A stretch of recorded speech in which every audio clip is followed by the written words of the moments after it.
Hi dears, welcome back to our channel. അപ്പോൾ ഇന്ന് ഞാൻ വന്നിട്ടുള്ളത് നല്ലൊരു ജീരക മൈലാഞ്ചിയുടെ വീഡിയോ ആയിട്ടാണ്.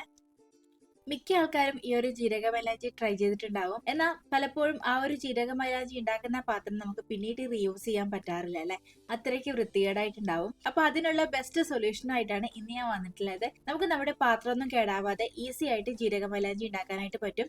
കൂടാതെ ആവിവെള്ളം കൂടുതൽ കിട്ടാനും പിന്നെ നല്ല കളർ കിട്ടാനുള്ള ടിപ്സ് ഒക്കെ ഞാൻ ഇതിലോട്ട് ഉൾപ്പെടുത്തിയിട്ടുണ്ട്. അപ്പോൾ വീഡിയോ സ്കിപ്പ് ചെയ്യാണ്ടിരുന്ന് കാണുക.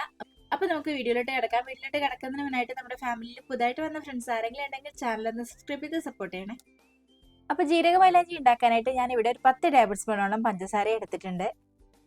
ഇപ്പൊ നിങ്ങൾ പഞ്ചസാര എടുക്കുന്നില്ല എന്നുണ്ടെങ്കിൽ നിങ്ങൾക്ക് വേണമെങ്കിൽ ശർക്കര യൂസ് ചെയ്യാം കേട്ടോ. ശർക്കരയും യൂസ് ചെയ്തിട്ട് നമുക്ക് ഇതുപോലെ തന്നെ ചെയ്യാവുന്നതാണ്. പിന്നെ നമുക്ക് ഇതിലോട്ട് വേണ്ടത് ജീരകമാണ്. ഞാനിവിടെ 2 ടൈപ്പ് ജീരകം എടുത്തിട്ടുണ്ട്. ചെറിയ ജീരകം പിന്നെ പെരുംജീരകം എന്ന് പറയുന്ന വലിയ ജീരകം എടുത്തിട്ടുണ്ട്. ഇത് ഞാൻ ചെറിയ ജീരകം വെച്ച് മാത്രം ചെയ്ത് നോക്കിയിട്ടുണ്ട് കേട്ടോ. അതിനേക്കാളും കൂടുതൽ കളർ ഇടുന്നത് ഈ ഒരു വലിയ ജീരകം കൂടി ചേർക്കുമ്പോഴാണ്. നിങ്ങളുടെ കയ്യിൽ ഈ ഒരു വലിയ ജീരകം ഉണ്ടെന്നുണ്ടെങ്കിൽ അതുകൂടി ചേർത്ത് ചെയ്യുന്നതാവും നല്ലത് കേട്ടോ. അപ്പൊ ഞാനിവിടെ 1.5 ടേബിൾ സ്പൂണോളം വലിയ ജീരകവും പിന്നെ 1.5 ടേബിൾ സ്പൂണോളം ചെറിയ ജീരകവുമാണ് എടുത്തിട്ടുള്ളത്. പിന്നെ നമുക്ക് ഇതിലോട്ട് വേണ്ടത് ഒരു 3 ടേബിൾ സ്പൂണോളം കോഫി പൗഡർ ആണ്. ഇപ്പൊ നിങ്ങളുടെ കയ്യിൽ കോഫി പൗഡർ ഇല്ലാന്നുണ്ടെങ്കിൽ ഇതേ അളവിൽ, അതായത് 3 ടേബിൾ സ്പൂണോളം തന്നെ ചായപ്പൊടി എടുക്കാവുന്നതാണ്. ഇനി ഇതെല്ലാം നമുക്ക് മിക്സ് ചെയ്തെടുക്കാം. ഇനി ഇത് നമുക്ക് നന്നായിട്ടൊന്ന് പൊടിച്ചെടുക്കണം. ഒരു മിക്സിയുടെ ജാറിലിട്ട് നന്നായിട്ടൊന്ന് പൊടിച്ചെടുക്കാം. ഇത് നമുക്ക് പൊടിക്കാതെ ഈ ഒരു രീതിയിൽ തന്നെ ചെയ്യാവുന്നതുമാണ്. പക്ഷെ അങ്ങനെ ചെയ്യുന്ന ടൈമിൽ ഒരുപാട് സമയം എടുത്തിട്ടാണ് കേട്ടോ നമുക്ക് ഈ ഒരു ആവിവെള്ളം കിട്ടുക. അതേസമയം നമ്മൾ പൊടിച്ചിട്ടാണ് ചെയ്യുന്നതെങ്കിൽ ആ ഒരു പഞ്ചസാരയൊക്കെ പെട്ടെന്ന് മെൽറ്റായിട്ട് നമുക്ക് ആവിവെള്ളം പെട്ടെന്ന് തന്നെ കിട്ടും. ഇപ്പം ഞാനിത് നന്നായിട്ട് തന്നെ പൊടിച്ചെടുത്ത് കൊണ്ടുവന്നിട്ടുണ്ട്. പിന്നെ ഇതിന് നല്ലൊരു കളർ കിട്ടാനും ഈ ഒരു പൊടിച്ചെടുക്കുന്നത് കൊണ്ട് ഹെൽപ്പ് ചെയ്യും കേട്ടോ. ഇനി ഇത് ഇവിടെ ഇരിക്കട്ടെ, നമുക്ക് പാത്രം തയ്യാറാക്കാം. അതിനായിട്ട് ഞാൻ സാധാരണ യൂസ് ചെയ്യുന്ന ഒരു കുക്കറാണ് എടുത്തിട്ടുള്ളത്. ഇപ്പൊ നിങ്ങൾക്ക് കണ്ടാൽ അറിയും, അത്യാവശ്യം നീറ്റുള്ള കുക്കർ തന്നെയാണ്. ഈ ഒരു കുക്കറിലാണ് ഞാൻ ഈ ജീരക മൈലാഞ്ചി ഉണ്ടാക്കാനായിട്ട് പോകുന്നത്. സാധാരണ ഈ ഒരു ജീരക മൈലാഞ്ചി ഉണ്ടാക്കുന്ന ടൈമിൽ നമ്മൾ എടുക്കുന്ന പാത്രം നന്നായിട്ട് വൃത്തികേടായിട്ടുണ്ടാവും. പിന്നീട് നമുക്ക് റീയൂസ് ചെയ്യാനോ ഒന്നും പറ്റാറില്ല. അപ്പൊ ഈ ഒരു പാത്രം കേടാവാതെ എങ്ങനെ നമുക്ക് ജീരക മൈലാഞ്ചി ഉണ്ടാക്കാൻ നോക്കാം. അതിനായിട്ട് നമുക്ക് വേണ്ടത് അലൂമിനിയം ഫോയിൽ ആണ്. ഈ ഒരു അലൂമിനിയം ഫോയിൽ നമുക്ക് കറക്റ്റ് ആയിട്ട് ഇതിലോട്ട് വിരിച്ചു കൊടുക്കണം. അതിനായിട്ട് ഞാനിതാ കുക്കർ ഒന്ന് കമഴ്ത്തി വെച്ചു കൊടുക്കുകയാണ്. ഇനി ഇതിന്റെ മുകളിലായിട്ട് നമുക്ക് അലൂമിനിയം ഫോയിൽ കട്ട് ചെയ്ത് വെച്ചു കൊടുക്കാം. ഇതുപോലെ അലൂമിനിയം ഫോയിൽ കട്ട് ചെയ്തതിന് ശേഷം ഈ ഒരു കുക്കറിന്റെ മുകളിലായിട്ട് വെച്ചിട്ട് അത് നന്നായിട്ടൊന്ന് പ്രസ് ചെയ്ത് കൊടുക്കാം. ആ ഒരു കുക്കറിന്റെ ഷേപ്പിൽ തന്നെ നന്നായിട്ടൊന്ന് പ്രസ് ചെയ്ത് കൊടുക്കാം.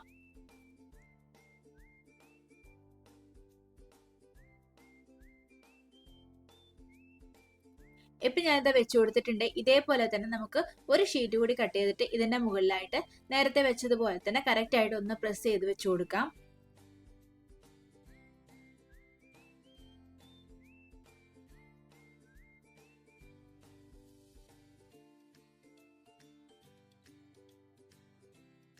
ഇനി ഒരു കുക്കറിന്റെ മുകളിൽ നിന്നും ആ ഒരു അലൂമിനിയം ഷീറ്റ് ഞാൻ എടുത്ത് മാറ്റുകയാണ്. ഇപ്പൊ കണ്ടില്ലേ, കറക്റ്റ് ആ ഒരു കുക്കറിന്റെ അതേ ഷേപ്പിൽ തന്നെ കിട്ടിയിട്ടുണ്ട്. ഇനി ഈ ഒരു കുക്കർ തിരിച്ചു വെച്ചതിന് ശേഷം അതിന്റെ ഉള്ളിലായിട്ട് നമുക്ക് ഈ ഒരു അലൂമിനിയം ഷീറ്റ്, അതായത് നമ്മൾ ഉണ്ടാക്കിയ അലൂമിനിയം ഷീറ്റ് ഉണ്ടല്ലോ, അത് നമുക്ക് വെച്ചു കൊടുക്കാം. ഇതുപോലെ ഒന്ന് പ്രസ് ചെയ്ത് കൊടുത്താൽ മതി.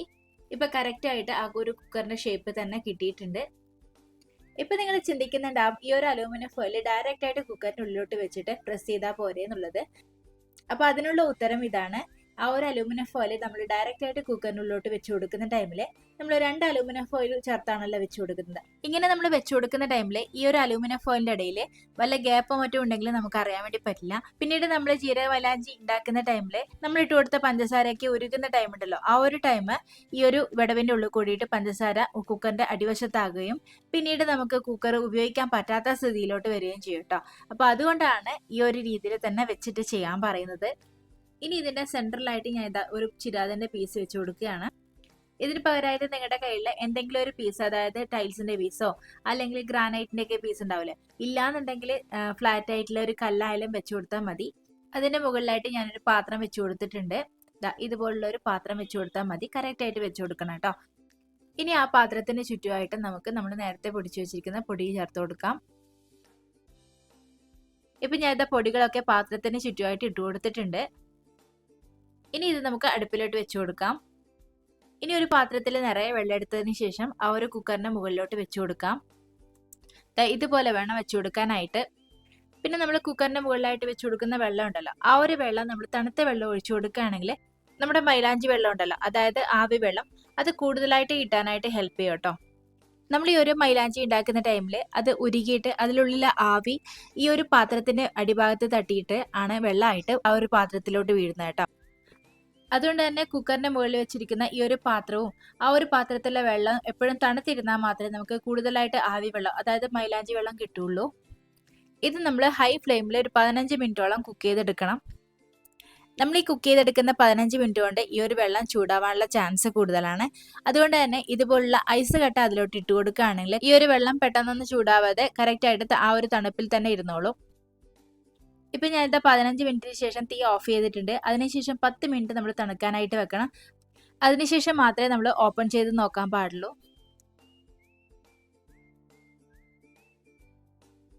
ഇപ്പം ഞാൻ എന്താ വേറൊരു പാത്രത്തിലോട്ട് ആവി വെള്ളം മാറ്റിയിട്ടുണ്ട്. ഇനി അതിലോട്ടേക്ക് ഞാൻ മൈദപ്പൊടി ഇട്ട് കൊടുക്കുകയാണ്. പിന്നെ ഈ ഒരു ആവി വെള്ളം മുഴുവനായിട്ട് ഒഴിച്ച് മിക്സ് ചെയ്യാൻ പാടില്ല കേട്ടോ. മൈദപ്പൊടി ആയതുകൊണ്ട് തന്നെ നമുക്ക് പെട്ടെന്ന് കട്ട കിട്ടും.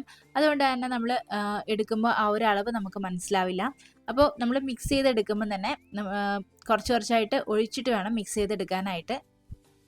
ഇപ്പം ഞാൻ ഇത് നന്നായിട്ട് മിക്സ് ചെയ്തെടുത്തിട്ടുണ്ട്. ഇനി ഇത് നമുക്ക് അപ്ലൈ ചെയ്യാവുന്നതാണ്. പിന്നെ നമ്മളിത് അപ്ലൈ ചെയ്തിട്ട് കഴുകി കഴിഞ്ഞതിന് ശേഷം ഒരു 3-4 മണിക്കൂറൊക്കെ കഴിയുമ്പോഴേക്കും ആ ഒരു കളർ കുറച്ചുകൂടി ഒന്ന് ഡാർക്ക് ആവും കേട്ടോ. ഇനി നമ്മൾ ഇതുണ്ടാക്കിയ കുക്കറിന്റെ അവസ്ഥ ഒന്ന് കാണാം. ഇപ്പം ഞാൻ ഇതാ ആ ഒരു അലുമിനിയം ഫോയിൽ എടുത്ത് മാറ്റുകയാണ്. ഇപ്പം കണ്ടില്ലേ, നമ്മൾ വെച്ചു കൊടുത്ത കുക്കറിന് ഒരു കേടുപാടും സംഭവിച്ചിട്ടില്ല. പിന്നെ അതുപോലെ തന്നെ ഈ ഒരു അലുമിനിയം ഫോയിൽ ഞാൻ കാണിച്ചു തരാം. ഇതിന്റെ അടിഭാഗം നോക്കിയാൽ നല്ല നീറ്റായിട്ട് തന്നെ ഇരിപ്പുണ്ട്. പിന്നെ ഇതിന്റെ നടുക്ക് വെച്ച് കൊടുക്കുന്ന പാത്രം ഉണ്ടല്ലോ, ആ ഒരു പാത്രത്തിലുള്ള കറകളൊക്കെ നമുക്ക് സ്റ്റീൽ സ്ക്രബറൊക്കെ യൂസ് ചെയ്തിട്ട് കഴുകുകയാണെങ്കിൽ പെട്ടെന്ന് തന്നെ അത് പോയി കിട്ടും കേട്ടോ. പിന്നെ ഇതിന്റെ മുകളിലായിട്ടുള്ള ചെറിയ പാടുകളൊക്കെ അത് നമുക്ക് വാഷ് ചെയ്താൽ പോകുന്നതേ ഉള്ളൂ. അപ്പോൾ എല്ലാവരും ഒന്ന് ട്രൈ ചെയ്ത് നോക്കാം കേട്ടോ. ഇനി പഴയ പാത്രങ്ങളൊന്നും ഇല്ലാന്ന് കരുതി ആരും ജീരക മൈലാഞ്ചി ഉണ്ടാക്കാതിരിക്കേണ്ട. അപ്പോൾ എല്ലാവരും ഒന്ന് ട്രൈ ചെയ്ത് നോക്കൂ. ഇതുപോലെ അലുമിനിയം ഫോയിൽ വെച്ചിട്ടൊന്ന് ചെയ്തെടുത്താൽ മാത്രം മതി. അപ്പോൾ ഇത്തവണത്തെ പെരുന്നാളിന് എല്ലാവരും ഒന്ന് ട്രൈ ചെയ്ത് നോക്കാം കേട്ടോ. അപ്പോൾ ഇന്നത്തെ വീഡിയോ ഇത്രയേ ഉള്ളൂ. വീഡിയോ ഇഷ്ടപ്പെട്ടാൽ ലൈക്ക് ചെയ്യാനും സബ്സ്ക്രൈബ് ചെയ്യാനും മറക്കണ്ട. അതുപോലെ വീഡിയോ യൂസ്ഫുൾ ആണെന്ന് തോന്നിയിട്ടുണ്ടെങ്കിൽ നിങ്ങളുടെ ഫാമിലീസിനും ഫ്രണ്ട്സിനും ഒക്കെ ഒന്ന് ഷെയർ ചെയ്തെടുക്കുകയും വേണം. അപ്പോൾ പുതിയൊരു വീഡിയോ ആയിട്ട് വീണ്ടും കാണാം. Till then take care, by.